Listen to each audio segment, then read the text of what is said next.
3 anecdotes sur Boogie Nights de Paul Thomas Anderson. Réalisé sans trucage et fier d'être partenaire de la ressortie du film dans une édition Blu-ray Steelbook 4K pleine de bonus chez Warner Bros.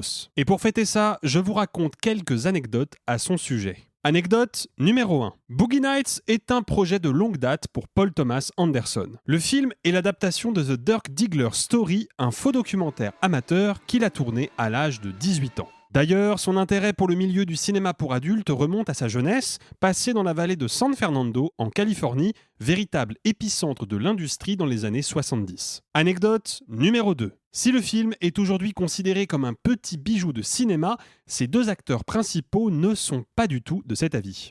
Burt Reynolds, tout d'abord, n'a jamais caché son mépris pour Anderson, qu'il jugeait trop arrogant. La légende d'Hollywood a qui plus est détesté le film au point de refuser d'en assurer la promotion et a même renvoyé son agent pour l'avoir convaincu d'accepter le rôle. Quant à Mark Wahlberg, c'est pour une raison religieuse que le comédien a peu à peu renié le long métrage. Fervent catholique et ouvertement conservateur, l'acteur a même imploré le pardon de Dieu pour avoir participé au film. Rien que ça. Et enfin, anecdote numéro 3. Le premier long métrage d'Anderson, Hard Eight, devait à l'origine s'appeler Sydney, mais les producteurs ont changé le titre contre sa volonté après le tournage. Pour éviter que cela ne se reproduise sur Boogie Nights, le cinéaste a intégré le titre directement dans le décor sous la forme d'un panneau lumineux, empêchant ainsi toute modification ultérieure.